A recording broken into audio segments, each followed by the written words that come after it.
हाय friends, माझं नाव तेजस काजळे.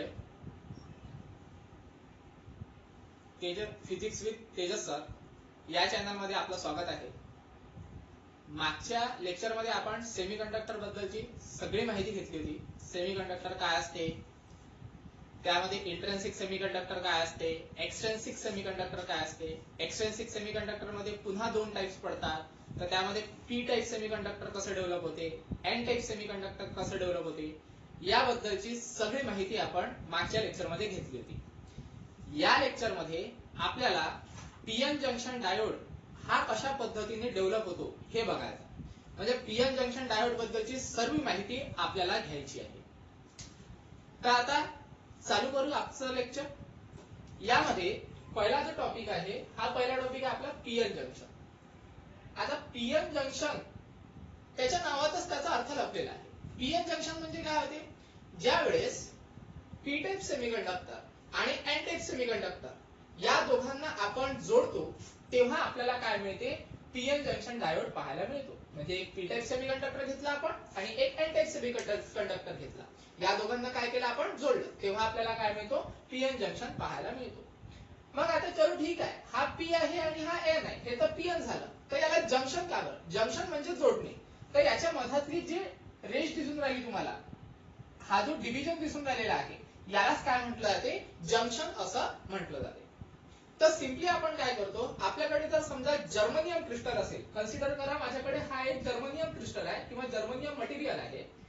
या जर्मनियम मटेरियल मध्ये त्याच्या अर्ध्या भागात, म्हणजे जर्मनियम मटेरियलच्या अर्ध्या भागात आपण ट्रायव्हॅलेंट इम्प्युरिटी डोप करतो म्हणजे ऍड करतो, आणि उरलेल्या अर्ध्या भागामध्ये पेंटाव्हॅलेंट इम्प्युरिटी डोप करतो.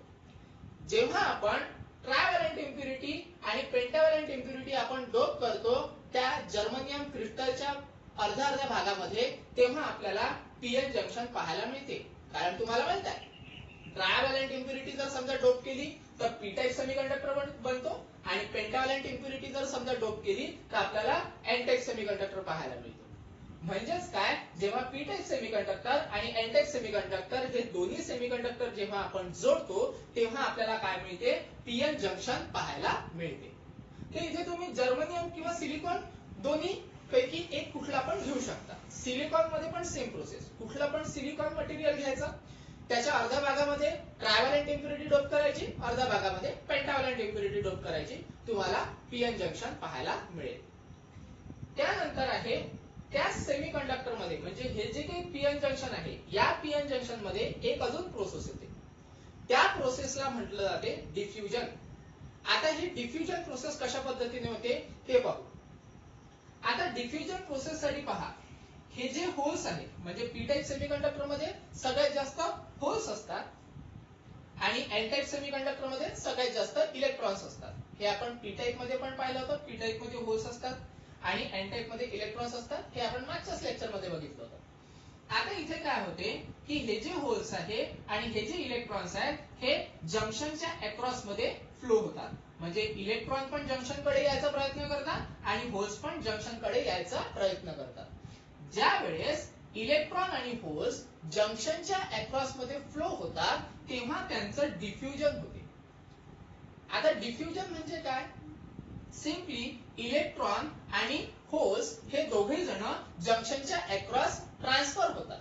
म्हणजे इलेक्ट्रॉन हे पी टाइप मध्ये येतात आणि होल्स हे एन टाइप कडे जातात, तेव्हा आपल्याला काय मिळते, डिफ्युजन मिळते. आता ज्या वेळेस डिफ्युजन मिळते त्यावेळेस अजून एक प्रोसेस आपल्याला पाहायला मिळते, त्याला म्हटलं जाते डिप्लेशन रिजन. आता डिप्लेशन रिजन कशा पद्धतीने मिळते आपल्याला ते बघू. डिफ्युजन मध्ये आपल्याला माहित झालं आता की इलेक्ट्रॉन्स हे पी रिजन मध्ये जायचा प्रयत्न करतात आणि होल्स हे एन रिजन मध्ये जायचा प्रयत्न करतात. तर कन्सिडर करा, हा जो इलेक्ट्रॉन्स आहे, हा इलेक्ट्रॉन कन्सिडर करा पी रिजन मध्ये आला, म्हणजे इलेक्ट्रॉन इथून ट्रान्सफर झाला आणि तो आला, कन्सिडर करा आपल्या पी रिजन मध्ये. जेव्हा पी रिजन मध्ये इलेक्ट्रॉन येतो तेव्हा इलेक्ट्रॉन आणि होलचं रिकॉम्बिनेशन होते, आणि रिकॉम्बिनेशन झाल्यानंतर इथे एक आयन तयार होतो आणि त्या आयनला म्हणतो आपण निगेटिव्ह आयन. आता इकडचा इलेक्ट्रॉन इकडे आला, म्हणजे इथे पण कुठलाच चार्ज नाही आहे, म्हणजे इथे कुठलाच इलेक्ट्रॉन नाही आहे, म्हणजे ऑब्विसली इथे पॉझिटिव्ह चार्ज तयार होतो. तसंच हा इलेक्ट्रॉन पी टाईप कडे येतो, म्हणजे इथे पुन्हा एक निगेटिव्ह चार्ज आपल्याला पाहायला मिळेल आणि इथे पुन्हा आपल्याला पॉझिटिव्ह चार्ज पाहायला मिळेल. हा इलेक्ट्रॉन कन्सिडर करा पी टाईप मध्ये आला, पुन्हा या इलेक्ट्रॉनचं या होल सोबत काय होईल, रिकॉम्बिनेशन होईल आणि रिकॉम्बिनेशन झाल्यानंतर पुन्हा हा निगेटिव्ह आयन मध्ये चेंज होईल आणि इथे आपल्याला पॉझिटिव्ह आयन पाहायला मिळेल. मित्रांनो, हे जे निगेटिव्ह साइन आहे याला मी निगेटिव्ह इलेक्ट्रॉन असं नाही म्हणत आहे, किंवा हे जे पॉझिटिव्ह साइन आहे याला मी होल्स नाही म्हणत आहे.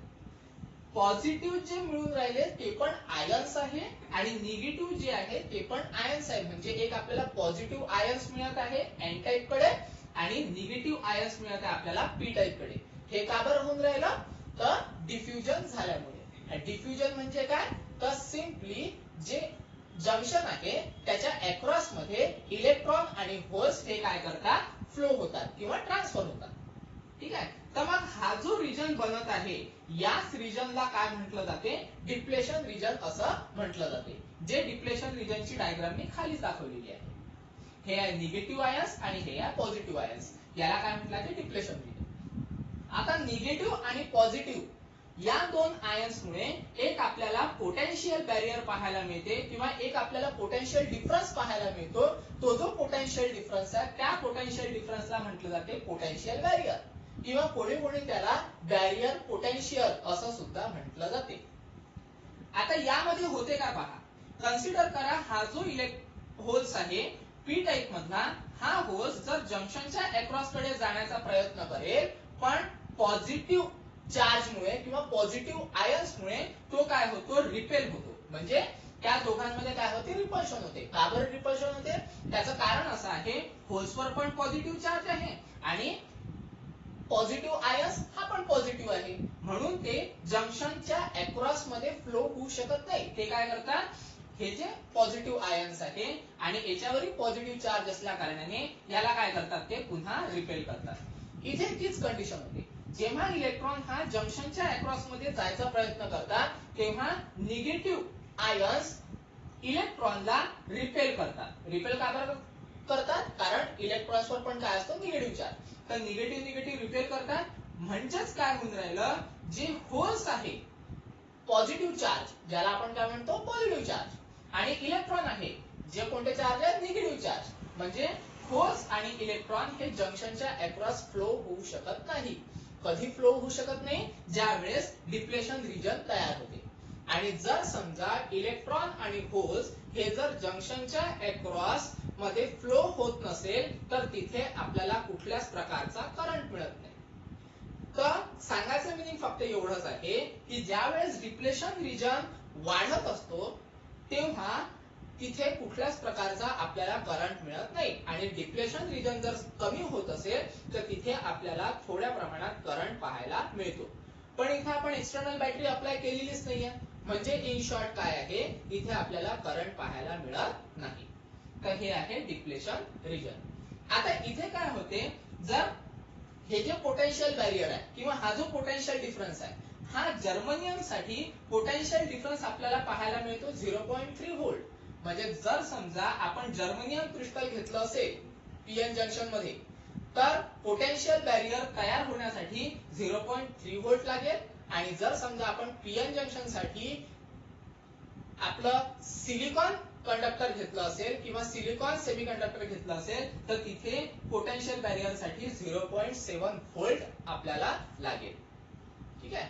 त्याच्यानंतर आता इथे काय होते, हे जे तिन्ही प्रोसेस पाहिला आपण, पीएन जंक्शन म्हणा किंवा मग डिफ्युजन म्हणा किंवा डिप्लेशन रिजन, यामध्ये पीएन जंक्शनला आपण कुठल्याच प्रकारची बॅटरी अप्लाय केलेली नाही आहे. आता तुम्ही म्हणाल सर इथे अप्लाय केलेली आहे ना, मुलांनो ही बॅटरी आपण अप्लाय केलेली नाही आहे. इथे पोटेन्शियल डिफरन्स डेव्हलप होतो.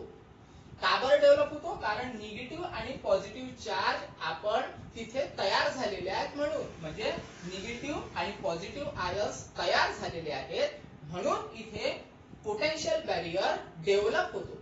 आपण एक्सटर्नली अप्लाय केलेलं नाहीये, ते फक्त तो डेव्हलप होतो. म्हणजेच काय, ते इथे आपण एक्सटर्नल बॅटरी अप्लाय केलेली नाहीये. आणि ज्या वेळेस पीएन जंक्शनला एक्सटर्नल बॅटरी आपण अप्लाय करत नसतो त्यावेळेस तिथे कुठल्याच प्रमाणात आपल्याला करंट पाहायला मिळत नाही आणि जेव्हा आपण बॅटरी अप्लाय करत नाही म्हणजेच त्याला आपण म्हणत असतो अनबायस पीएन जंक्शन.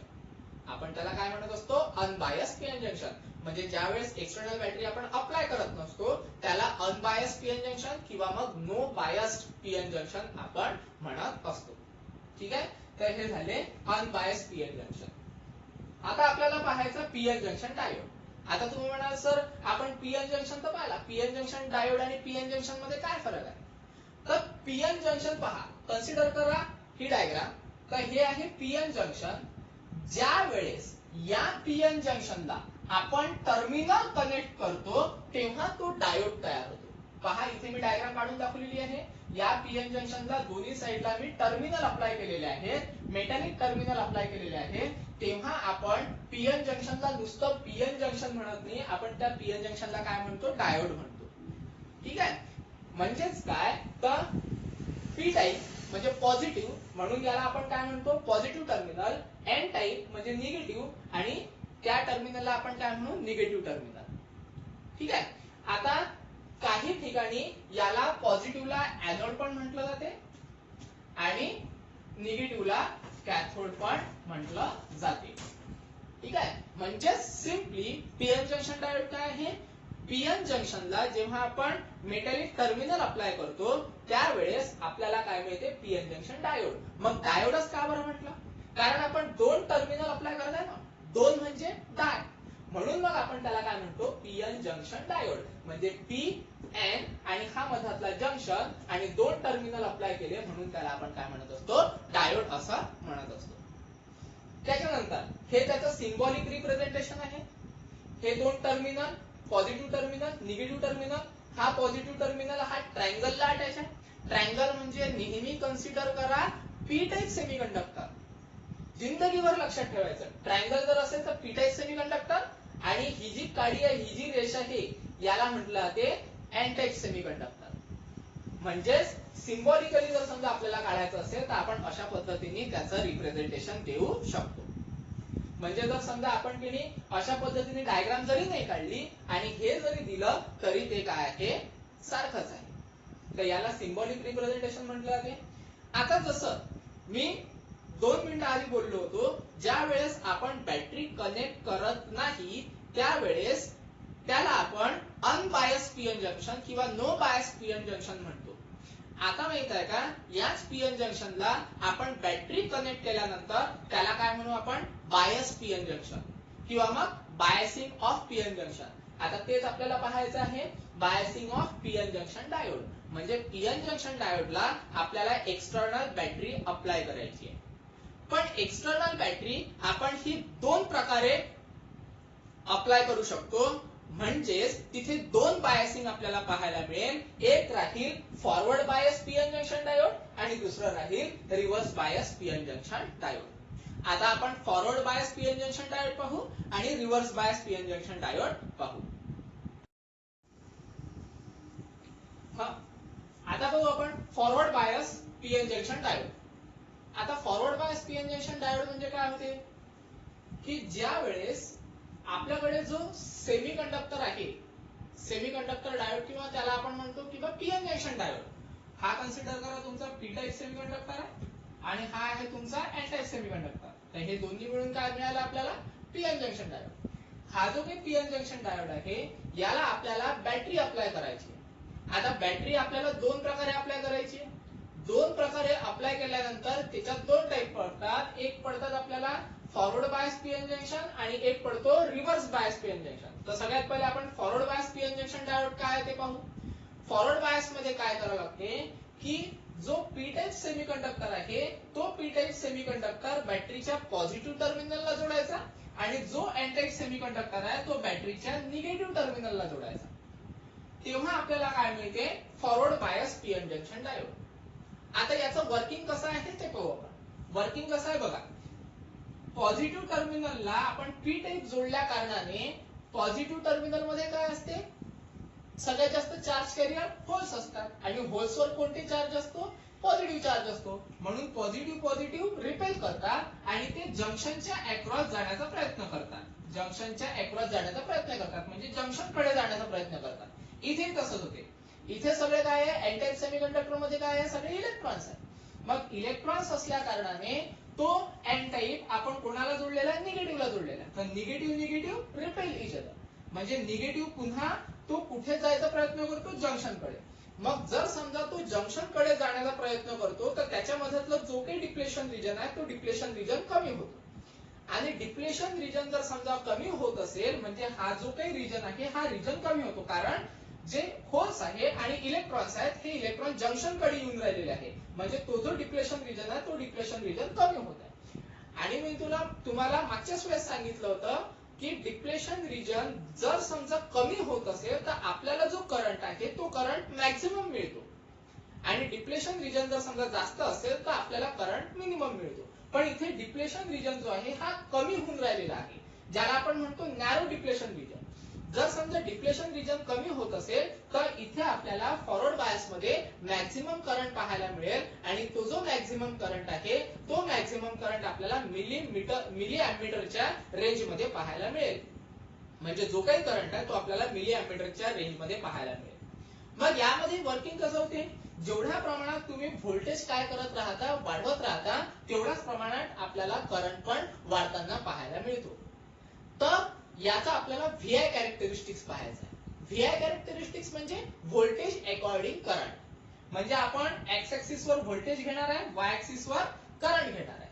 आता जसं मी तुम्हाला म्हटलं की जर समजा फॉरवर्ड बायस मध्ये पॉझिटिव्ह पॉझिटिव्ह म्हणजे पी टाइप सेमीकंडक्टर जर समजा आपण पॉझिटिव्हला जोडला बॅटरीच्या आणि एन टाइप सेमीकंडक्टर निगेटिव्हला जोडला तर पॉझिटिव्ह पॉझिटिव्ह रिपेल होत असल्या कारणाने जे होल्स आहेत ते जंक्शन कडे जातील आणि इलेक्ट्रॉन्स पण जंक्शन कडे जातील, म्हणजेच तो जो रिजन आहे डिप्लेशन रिजन हा डिप्लेशन रिजन कमी होईल. आणि डिप्लेशन रिजन कमी झाल्यामुळे हे जे होल्स आहे आणि हे जे इलेक्ट्रॉन्स आहेत हे electrons across the junction flow होतील, आणि अक्रॉस द जंक्शन फ्लो होत असतील तर तिथे आपल्याला करंट मॅक्झिमम पाहायला मिळेल. तर हेच आपल्याला व्हीआय कॅरेक्टरिस्टिक्स मध्ये पण दिसते. आता काय होते पहा, जसं जसं तुम्ही व्होल्टेज काय करत राहता, वाढवत राहता, तर व्होल्टेज वाढवत असताना त्याच्या अकॉर्डिंग करंट पण काय होऊन राहिला, तुमचा वाढून राहिलेला आहे. फक्त काही प्रमाणात, म्हणजे ज्या वेळेस माहित आहे का तुम्ही व्होल्टेज वाढवत असता तर जर्मनियम साठी 0.3 व्होल्ट पर्यंत तुमचा जो करंट आहे हा करंट व्यवस्थित वाढताना दिसणार नाही, पण 0.3 च्या नंतर तो रॅपिडली वाढताना तुम्हाला दिसेल. पहा इथे आपण दिलेला आहे हे 0.3, तर 0 पासून तर 0.3 पर्यंत करंट जो आहे हा मायन्यूट वाढत आहे. पण याच्या नंतर जर समजा आपण व्होल्टेज वाढवत राहिलो तर तो जो करंट आहे तो करंट तुम्हाला रॅपिडली वाढताना पाहायला मिळेल. तर हे जे कॅरेक्टरिस्टिक्स आहे या कॅरेक्टरिस्टिक्सला म्हटलं आहे characteristics of forward bias PN junction diode, किंवा याला व्हीआय कॅरेक्टरिस्टिक्स असं सुद्धा म्हटलं जाते, किंवा मग आयव्ही कॅरेक्टरिस्टिक्स असं सुद्धा म्हटलं जाते. व्हीआय किंवा आयव्ही का बरं, व्ही म्हणजे व्होल्टेज, आय म्हणजे करंट, म्हणजे व्होल्टेज अकॉर्डिंग करंट. म्हणजे व्होल्टेज जर समजा आपण स्मॉल स्टेप मध्ये वाढवत राहिलो तर त्याच्या अकॉर्डिंग करंट कशा पद्धतीने वाढून राहिलेला आहे हे आपल्याला या कॅरेक्टरिस्टिक्स वरून पाहायला मिळते. म्हणजेच इन शॉर्ट फॉरवर्ड बायस मध्ये आपल्याला मॅक्झिमम करंट पाहायला मिळतो. तर इथे तुम्हाला 3-4 गोष्टी लक्षात ठेवायच्या आहेत. पहिली गोष्ट काय, तर पॉझिटिव्ह पॉझिटिव्ह रिपेल होते, निगेटिव्ह निगेटिव्ह रिपेल होते, त्या कारणाने ते जे इलेक्ट्रॉन्स आहेत ते अक्रॉस द जंक्शन काय होतात, फ्लो होतात, आणि अक्रॉस द जंक्शन फ्लो होता म्हणूनच आपल्याला मॅक्झिमम करंट पाहायला मिळतो. मग फॉरवर्ड बायसची डेफिनेशन काय आहे, डेफिनेशन एकदम इझी आहे. पी टाइप सेमीकंडक्टर पॉझिटिव्हला जोडायचा, एन टाइप सेमीकंडक्टर निगेटिव्हला जोडायचा, विषय संपला. ठीक आहे. त्याच्यानंतर पाहू आपण reverse bias PN junction diode. Reverse bias PN junction डायोडच्या आधी आपण एक टॉपिक अजून पाहणार आहे की ज्यामध्ये फॉरवर्ड बायसचं आपल्याला स्टॅटिक रेजिस्टन्स पाहायचं आहे. आता स्टॅटिक रेजिस्टन्स आपण काढलेला आहे RF is equal to VF upon IF. तर हे आपण काढलेला आहे ओहम्स लॉ वरून. आता तुम्ही म्हणाल ओहम्स लॉ वरून कसं काय, तर सिंपल ओहम्स लॉचा फॉर्म्युला तुम्हाला माहित आहे, V इज इक्वल टू काय असतो, IR. म्हणजेच आता आपल्याला काय काढायचं, रेजिस्टन्स. म्हणजे काय करावं लागेल, हा जो IR हा इकडे मल्टिप्लाय आहे, इकडे गेल्यानंतर काय होईल, तो डिवाइड. म्हणजे काय मिळेल आपल्याला, V upon I is equal to R. तर आता फॉरवर्ड असल्या कारणाने फक्त सिंपली आपण त्याच्या सफिक्सला काय लावलेला आहे, फॉरवर्ड लावलेला आहे. VF म्हणजे फॉरवर्ड व्होल्टेज, IF म्हणजे forward current is equal to आपल्याला काय मिळाला RF. RF म्हणजे स्टॅटिक रेजिस्टन्स कोणाचं फॉरवर्ड बायस पीएन जंक्शन डायोडचं. त्याच्यातच आपल्याला डायनॅमिक रेजिस्टन्स पण पाहायला मिळते. डायनॅमिक रेजिस्टन्स सिम्पली काय करायचं, याच्या जागेवर डेल्टा लावून टाकायचा. डेल्टा म्हणजे स्मॉल चेंज इन व्होल्टेज आणि डेल्टा IF म्हणजे small change in current. Small change का बरं म्हटलं मी, त्याचं कारण असं आहे, जेव्हा आपण कॅरेक्टरिस्टिक्स पाहत असतो त्यावेळेस जे व्होल्टेज आहे ते स्मॉल अमाउंट मध्ये आपण चेंज करत असतो.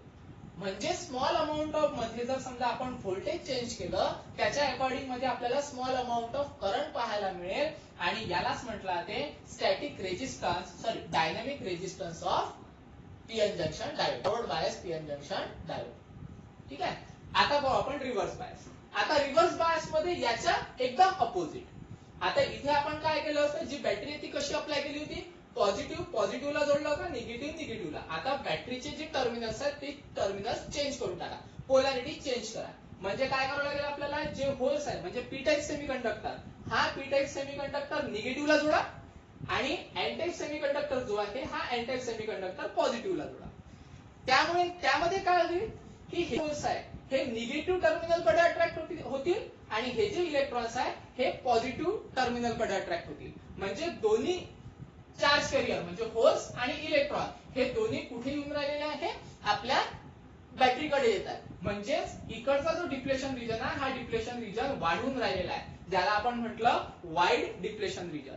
म्हणजे काय होतं, समजा याला जर आपण होल्स कन्सिडर केलं, याला जर समजा आपण इलेक्ट्रॉन कन्सिडर केलं, तर होल्स आणि इलेक्ट्रॉन हे दोघे जण काय होऊन राहिलेले आहे, रिपेल होऊन राहिलेले आहे आणि अट्रॅक्ट कुठे होऊन राहिलेले आहे, ते आपल्या बॅटरीकडे. म्हणून तो जो डिप्लेशन रिजन आहे तो डिप्लेशन रिजन वाढत आहे.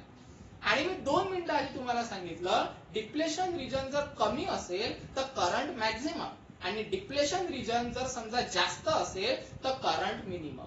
म्हणजे इथे आपल्याला करंट एकदम स्मॉल अमाउंट ऑफ मध्ये मिळेल, म्हणजे नाहीच्या बरोबर. म्हणजे त्याची जी रेंज आहे ती रेंज किती राहील, मायक्रो एम्मीटर एवढी. इथे जी रेंज आहे करंटची ती मिलीमीटर एवढी राहणार आणि इथे जी रेंज आहे करंटची ही मायक्रो एम्मीटर. मायक्रो एम्मीटर म्हणजे एकदम नाहीच्या बरोबर. ठीक आहे. तर याचे पण व्हीआय कॅरेक्टरिस्टिक्स आहे रिव्हर्स बायसची. मग व्हीआय कॅरेक्टरिस्टिक्स कसे राहतील, तर इथे माहित आहे का, जो ग्राफ होता तो ग्राफ सरळ होता. आता इथे रिव्हर्स मध्ये आहे म्हणून तो आपण काय काढलेला आहे, उलटा काढलेला आहे, रिव्हर्स मध्ये काढलेला आहे. तर यामध्ये काय होते पहा, जर समजा आपण फॉर व्होल्टेज म्हणजे रिव्हर्स व्होल्टेज जर समजा वाढवत गेलो तर याचा करंट पण किती स्मॉल अमाउंट मध्ये वाढत जातो. पण एक स्टेज अशी येते की हा जो डायोड आहे पीएन जंक्शन डायोड आहे, तो पीएन जंक्शन डायोड ओव्हरहीट व्हायला सुरुवात होतो. ओव्हरहीट का बरं, कारण तो व्होल्टेज तो पूर्ण घेत आहे पण त्याच्या अकॉर्डिंग जो करंट आहे हा एकदम स्मॉल अमाउंट ऑफ मध्ये देत आहे. मग जर समजा स्मॉल अमाउंट ऑफ करंट भेटून राहिला पण व्होल्टेज तर आपण फुल वाढवलं आणि करंट स्मॉल अमाउंट मध्ये मिळत असेल तर तिथे तो जो डायोड आहे तो डायोड हिट व्हायला सुरुवात होतो. कारण आपल्याला करंट कसा मिळाला पाहिजे, जास्त मिळाला पाहिजे. मग पण करंट आपल्याला स्मॉल अमाउंट मध्ये मिळून राहिला म्हणजे बाकीचा करंट कुठे चालला, तर तो in the form of heat loss होऊन राहिलेला आहे. म्हणजे हा जो काही डायोड आहे हा डायोड ओव्हरहीट होईल आणि ओव्हरहीट झाल्यामुळे तो ब्रेक होईल आणि ब्रेक झाल्यानंतर आपल्याला लार्ज अमाउंट ऑफ मध्ये करंट पाहायला मिळेल.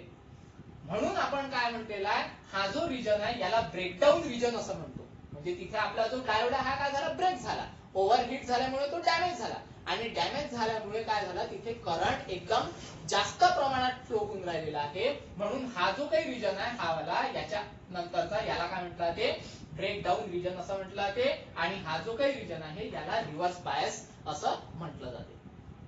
तर यामध्ये पण आपल्याला स्टॅटिक रेजिस्टन्स आणि डायनॅमिक रेजिस्टन्स पाहायला मिळते. तर याच फॉर्म्युलावरून आणणार आहे आपण फक्त आर आर लिहिलं. आर आर का बरं, रिव्हर्स रेजिस्टन्स. तर रिव्हर्स रेजिस्टन्स काय मिळेल, फॉर्म्युला तोच व्ही बाय आय. फक्त रिव्हर्स व्होल्टेज आपण वाढवत आहे.